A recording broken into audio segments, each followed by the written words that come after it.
ये आकाशवाणी है।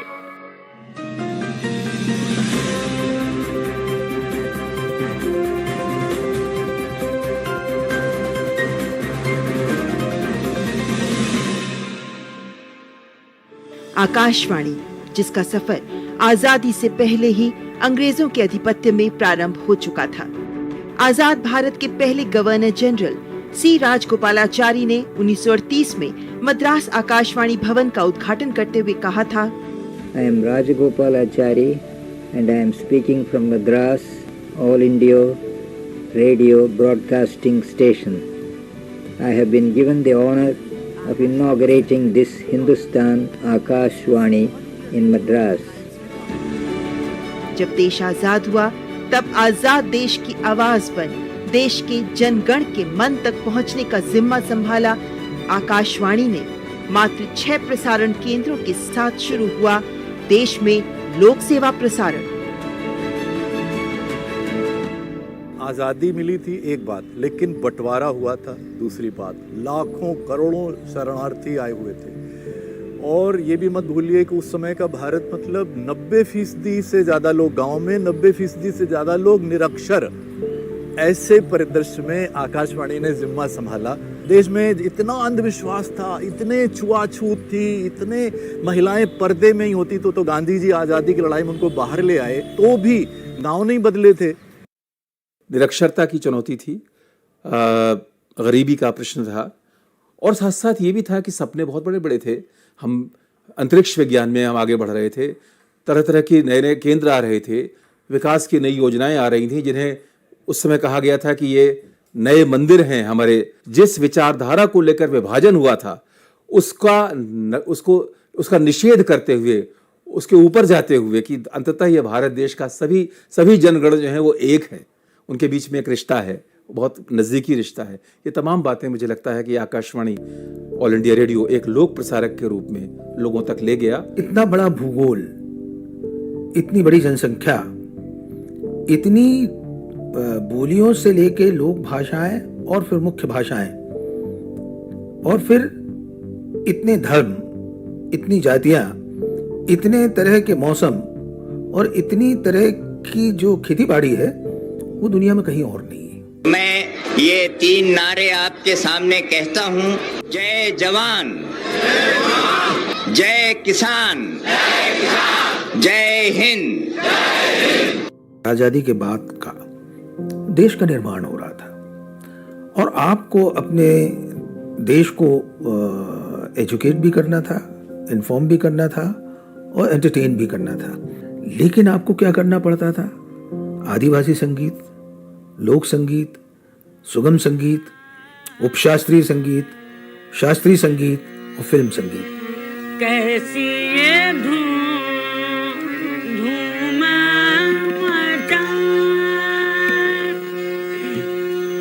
मचा आई रे,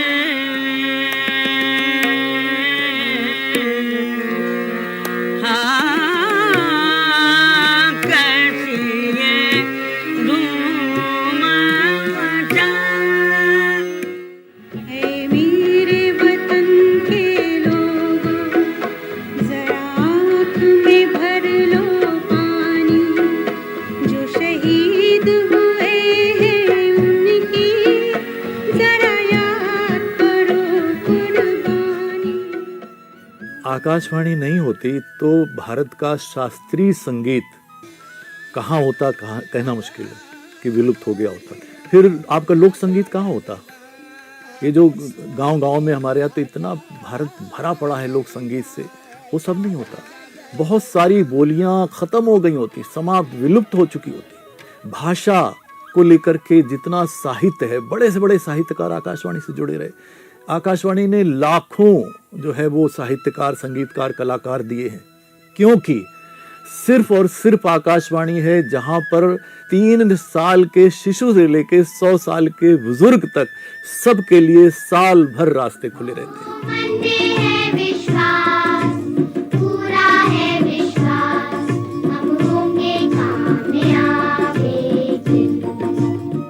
उस समय आपको स्पेशल ऑडियंस प्रोग्राम करने होते थे, वो जो रेडियो और टेलीविज़न में दोनों में होते थे इनिशियल पीरियड में, जिसमें बच्चों से लेकर बुजुर्गों तक के प्रोग्राम थे, और उसमें फिर खेती बाड़ी भी है, महिलाओं के प्रोग्राम भी हैं, युवाओं के प्रोग्राम हैं, इंडस्ट्रियल वर्कर्स के प्रोग्राम हैं, जवानों के लिए प्रोग्राम हैं। तो आप देखिए कि कितने ऐसे सेगमेंट थे जहां आप कैटर कर रहे थे, लेकिन वो हमारी जिम्मेदारी थी, क्योंकि वो करते हुए हमने देश को एक रखा। दूर दराज, दुर्गम और सुदूर क्षेत्रों तक जाने में, वहाँ के लोगों तक पहुँचने में आकाशवाणी का बहुत बड़ा योगदान रहा है। बस्तर में जो जगदलपुर केंद्र है, सुदूर क्षेत्र है सरगुजा छत्तीसगढ़ में, वहाँ पर अंबिकापुर केंद्र है, बुंदेलखंड का हृदय है छतरपुर, वहाँ मैंने काम किया। तो ये जो केंद्र हैं, इन्होंने दोहरा संवाद कायम किया, यानी जो चीज़ें लोगों के काम की थी, उनकी ज़रूरत की थी, योजनाएं, बेहतर जीने के तरीक़े, शिक्षा की ज़रूरत, अंधविश्वास, ये तो किया ही किया, साथ साथ वहाँ की मिट्टी की महक, उसको लेकर के वो वहां तक वापस आए। जो तेजस्वी बन वन्य प्रखर, सहते ही नहीं दिया करते, विष का प्रचंड विष से उत्तर, अंगारहार उनका जिनकी सुनहां समय रुक जाता है, आदेश जिधर का देते हैं, इतिहास उधर झुक जाता है। आगरा जेल में कई शेर कहने वाले मेरे साथ कैद थे। जेल में कई मुशायरे हुए, जिनमें से पहले मुशायरे में मैंने मौके का ये शेर पढ़ा था, अहले जिंदा की ये महफिल है सबूत इसका फिराक, कि बिखर कर भी ये शीराज़ा परेशान न हुआ। सच पूछिए तो मुझे नहीं लगता कि साहित्य और संगीत और कलाओं का कोई बड़ा नाम ऐसा होगा जिसका संबंध आकाशवाणी से उस दौर में नहीं रहा, जिसने अपना योगदान नहीं दिया। चाहे बोलियों की बात हो, चाहे साहित्य की बात हो, चाहे संगीत की बात हो, चाहे शिक्षा की बात हो, चाहे सामाजिक सुधार की बात हो, चाहे राष्ट्रीय एकता को बनाए रखने की बात हो, चाहे विकास की बात हो, हर क्षेत्र में आकाशवाणी ने इतना कुछ किया है जिसका वर्णन करना मुश्किल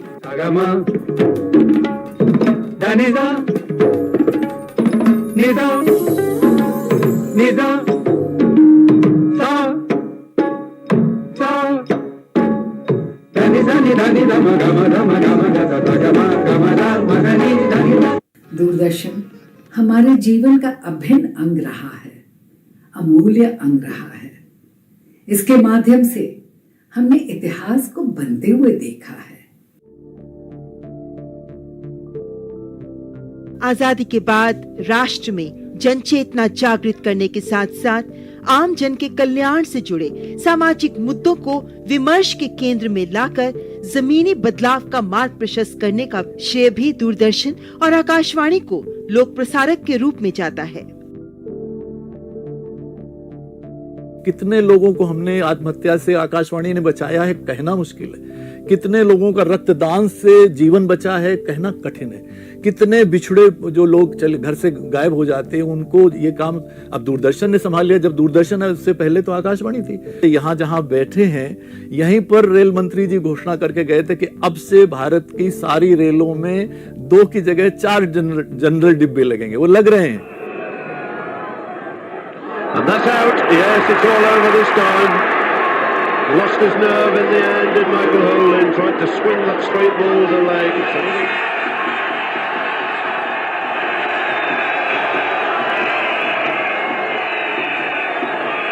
Tremendous performance by this Indian side. And here's the man who's been largely responsible for it over the last 2 weeks. 1966 में जब पहला लाइव टेलीकास्ट हुआ था किसी भी क्रिकेट मैच का, उसमें मैं स्टैटिस्टिशियन था, board president 11 versus West Indies की टीम। ये पहला मैच था जो कि लाइव टेलीकास्ट हुआ। जिस तरह से रेडियो ने खेल को स्टेडियम से बाहर निकाल के सड़कों पर खड़ा कर दिया था, उसी तरह रीजनल कमेंट्रीज ने इसको सड़कों से निकाल के घरों तक ले आई। जो एक्सपोजर क्रिकेट या अलग स्पोर्ट्स को मिला, उसका बहुत कुछ श्रेय रेडियो की कमेंट्रीज को जाता था। स्पोर्ट्स के अंदर कोई कास्ट, रिलीजन या कोई चीज तो होती नहीं, और ये नॉन कंट्रोवर्शियल होता है। तो इसकी वजह से ये जो भारत को जोड़ता है, सोसाइटीज को जोड़ता है, और यंगस्टर्स को प्रोत्साहित करता है, इसका कोई सानी ही नहीं है। मुझे तो याद है कि हम लोग यात्रा में होते थे, यात्रा में कहीं ट्रेन रुकती थी तो लोग निकल के स्टेशन वालों से पूछते थे कि स्कोर क्या है, ये स्कोर क्या है वाला जो सवाल होता था, इतना कमाल का होता था। मैं बाजार में घूमा और आप विश्वास करें कि एक भी गेंद मेरी छूटी नहीं, क्योंकि पूरे बाजार में चलते चलते हर जगह कमेंट्री चल रही थी और मुझे वो सुनाई पड़ रही थी कि इस बार क्या हुआ और इस बार क्या हुआ। ये जादू था।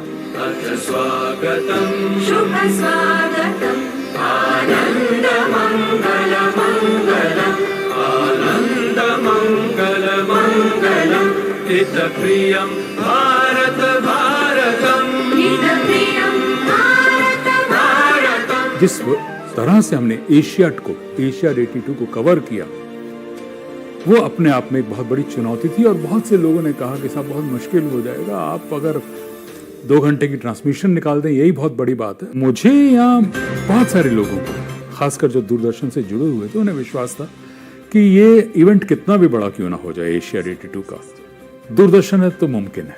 हमारी जो टेक्निकल इंफ्रास्ट्रक्चर था, जो मूलभूत सुविधाएं थी हमारी, वो बहुत ज्यादा नहीं थी हमारे पास। उसके बावजूद लोगों ने, और पूरे अंतर्राष्ट्रीय स्तर पर उसे सराहा गया था, लोगों ने कहा कि एक कंट्री जिसने पहले कभी इतनी बड़ी कवरेज नहीं की है, उन्होंने कहीं भी लेट डाउन नहीं किया। सच पूछिए तो पानी का मंथन करके मक्खन निकाला गया था। Good evening. Welcome to the news at 10. I am Rini Khanna. Although you had 100 odd people who were involved with the news bulletin, it was I who was the final face. So there was a responsibility that came with it. कई बार news कहीं पे लिखा जा रहा है और वो फटाफट अंदर लेके आ रहे हैं, हमने देखा तक नहीं आए। So by the time the sheet comes to us, I have to know how to edit that story live, and I do not have a retake. नई दिल्ली में अंतर्राष्ट्रीय व्यापार मेले के दौरान प्राधिकरण के मंडप में इस्पात की वस्तुओं में देसी तथा विदेशी प्रतिनिधियों ने काफी रुचि दिखाई। इसमें इस्पात प्राधिकरण को विश्व के 9 बड़े इस्पात उत्पादकों में बताया गया है। हम लोगों को घर से ये कह के भेजा जाता था कि तुम सिर्फ खबर पढ़ने नहीं जा रहे हो, तुम्हारा मकसद उन बच्चों को सेटिस्फाई करना है जिन्हें स्कूल और कॉलेज में कहा जाता है कि यदि आपने अपनी भाषा में सुधार करना है, अपने लहजे को बेहतर बनाना है, तो इन लोगों को सुनिए, तो कोशिश करना कि तुम्हारे से भूल कर भी कोई भूल ना हो जाए। इनका कहना है कि सुबह की सभा में अक्सर हमारे जो कॉम्पेयर्स होते हैं, मुझे याद है जो हमारे डायरेक्टर उस वक्त थे मिस्टर चावला, उन्होंने बोला तो you represent us, you are the face of Doordarshan, always remember that, कि आप जो बोलती हैं, करती हैं, दिखती हैं या जो कन्वे कर रही हैं, वो हमारे लिए आप बोल रहे हैं। तो हम एक सूत्रधार थे दूरदर्शन के लिए। नमस्कार, संगीत के अखिल भारतीय कार्यक्रम में आपका स्वागत है। सब कुछ लाइव जाता था, रिकॉर्डिंग कुछ नहीं होती थी, हर चीज़ लाइव हुआ करती थी, right from news to announcements to programmes, world of sport होता था, कृषि दर्शन, सब लाइव जाता था। उसमें 3-4 प्रोग्राम्स अंदर होते थे और स्टूडियो एक ही हुआ करता था। हमें लगता था कि हम एक ऐसी जिम्मेदार जगह पे बैठे हैं कि हम कोई नादानी नहीं कर सकते। मुझे अच्छी तरह याद है, एक बार स्टूडियो में मैं बैठी थी और उस समय 4-4 बल्ब के 2 रॉड्स खड़े होते थे लाइट्स के लिए, और उसमें से एक में कुछ स्पार्क हुआ और कुछ चिंगारी उठी और वो बंद हो गया। धीरे धीरे वो दूसरा, तीसरा और चौथा, चारों बल्ब फट गए और चिंगारियाँ भी उड़ी और एक तरफ बिल्कुल अंधेरा भी हो गया।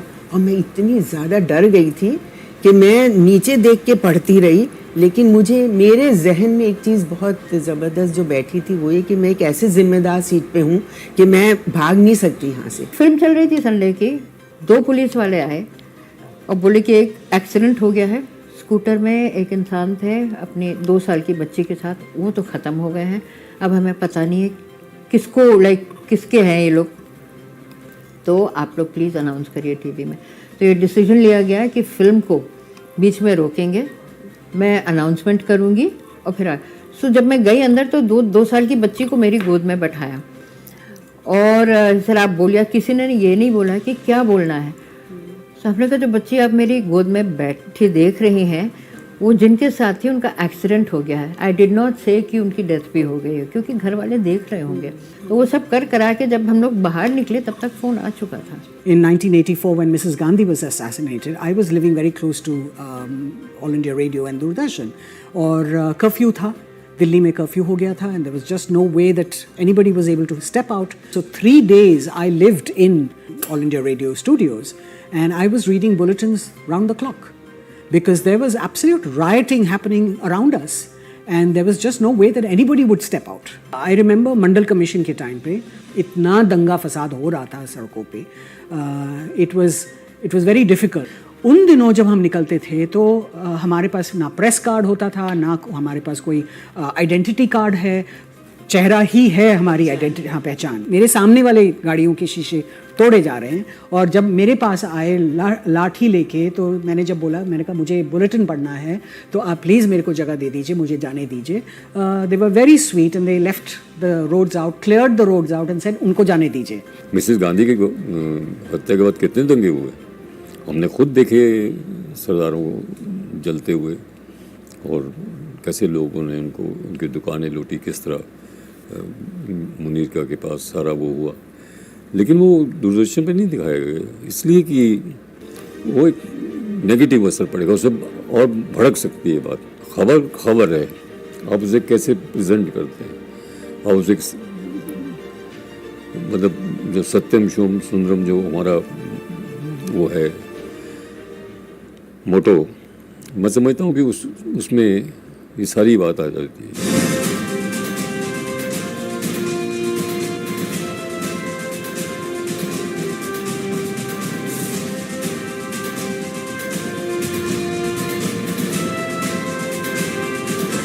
अगर रेडियो ना होता तो ना तो ग्रीन रेवोल्यूशन होती, ना वाइट रेवोल्यूशन होती। जो आपका एग्रीकल्चर ब्रॉडकास्ट है, आज भी सारे फार्मर्स आपको ही सुनते हैं और आपके हिसाब से ही सारी चीज़ें तय करते हैं। ये कोई प्राइवेट चैनल तो नहीं कर रहा।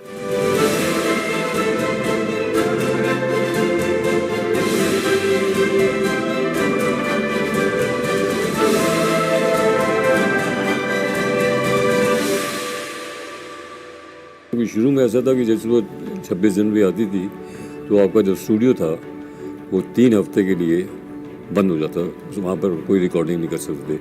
वो पूरा स्टूडियो जो है वो ऑलमोस्ट शिफ्ट करके आपको इंडिया गेट लाना पड़ता था, राजपथ पे, जहाँ से उसका सीधा प्रसारण होता था। उसमें तो वो भी वैन थी जिसमें सिर्फ 3 कैमरे थे, एक ENG कैमरा होता था। मैंने खुद जब किया तो 3 कैमरों के साथ किया, ब्लैक एंड वाइट किया। उसके बाद जब मैंने लास्ट OB की 26 जनवरी की, तो उस वक्त हमने 18 कैमरे यूज़ किए।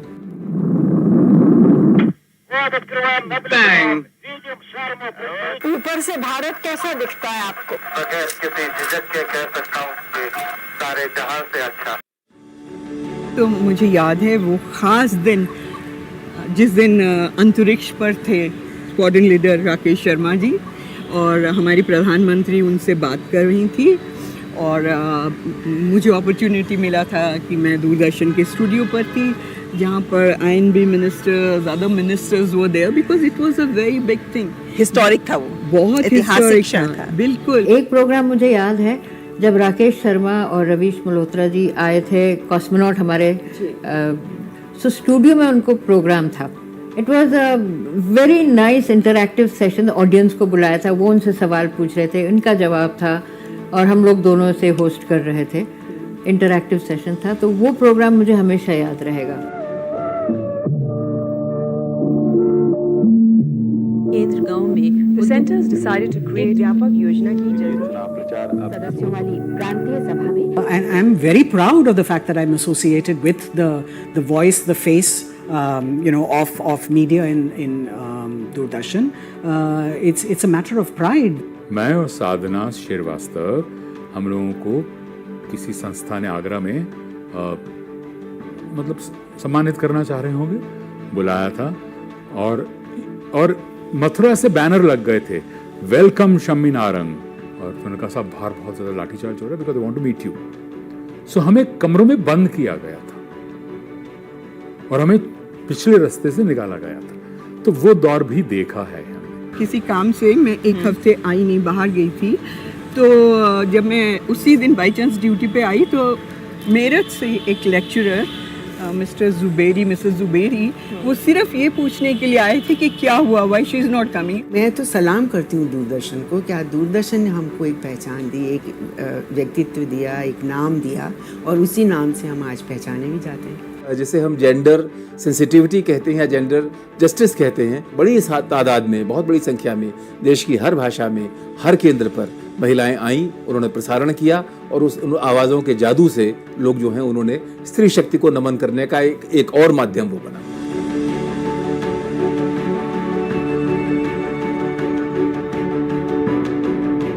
दूरदर्शन ने हमेशा विमेन को इक्वल अपॉर्चुनिटीज दी है, हमेशा ट्रस्ट किया गया हमारे कैपेबिलिटीज पे, और हमें बेस्ट से बेस्ट असाइनमेंट्स, टफ से टफ असाइनमेंट्स में भेजा गया। शुरू में तो जब हमने ज्वाइन किया था तो लोग हमारे सेक्शन में देखने आते थे, अच्छा कैमरा वुमन ने, कैमरा पर्सन ने ज्वाइन किया है, कौन है। जब इंटरव्यू कर रहे होते थे या जब हम कैमरा पकड़ते थे तो उनको बहुत हैरानी होती थी, अच्छा लड़की कैमरा चलाएगी, यही होता था।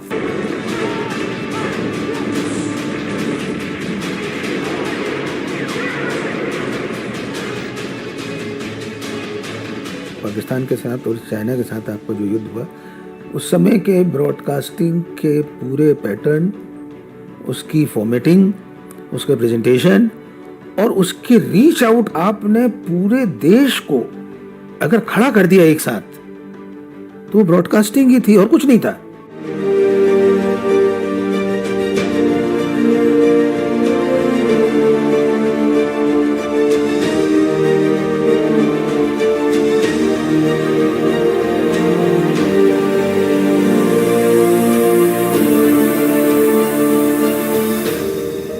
पचहत्तर साल में आप इस देश को देखिए, हम कहाँ थे, हम कहाँ पहुँचे, और इस सफ़र में ऑल इंडिया रेडियो और दूरदर्शन, ये दो संस्था जो है बहुत कुछ किया है। In fact a lot of people wonder why you should have a public broadcaster. They also say that it is a mouthpiece of the government. As chairman Prasar Bharati, I used to always contest that. I would think All India Radio and Doordarshan, if they are mouthpieces, they are mouthpieces of India. They speak for this nation. They have national responsibilities. Akashvani एकमात्र संस्था है आज भी जो हिंदुस्तान की 99.6% आबादी को cover करती है और 92% क्षेत्रफल को कवर करती है, 92%। उतना दायरा अभी भी किसी भी दूसरी संस्था का नहीं है। टीआरपी के पीछे भागना दूरदर्शन का मकसद नहीं है। दूरदर्शन का मैंडेट कुछ और ही है, नेशन बिल्डिंग का भी है। न्यूज़ सिर्फ हमेशा सनसनीखेज नहीं होती है।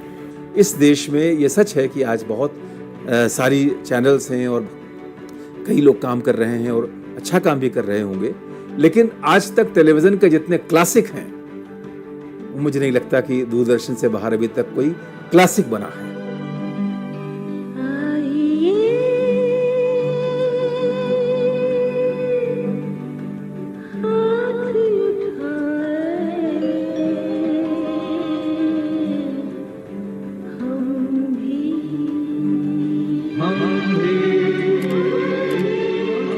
As a public service broadcaster, you have a mandate which is public and which is national. Okay, so that is quite distinct from the mandate a private channel may have. And in a nation like India, आज भी I think there would be about 200-300 million people who are not literate. There are 200-300 million people below the poverty line. I think a public broadcaster's focus must be on them, their plight, their issues, concerns.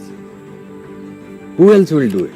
जब तक सामाजिक और आर्थिक समानता और न्याय के लिए गुंजाइश बची हुई है, तब तक लोक सेवा प्रसारक प्रासंगिक रहने ही वाला है। रेडियो और टेलीविज़न ने, चाहे समाचार हो चाहे दूसरे तरह के प्रोग्राम हो, आपने देश को जोड़ा है। मेरे एक भूतपूर्व महानिदेशक कहा करते थे, वी रीच द अनरीच्ड। आज आकाशवाणी तो आज वो यूट्यूब पर भी है, आज वो सोशल मीडिया पे है, आज वो पूरी ग्लोबल हो गई है, तो वो समय के साथ लगातार जो है अपने आप को बदलती भी रही है। आज भी I think All India Radio News enjoys that kind of credibility. And Doordarshan News also enjoys that kind of credibility. And those who want, in fact I used to say as Chairman Prasar Bharati, if you want news, come to DD News. If you want noise, you have 200 options.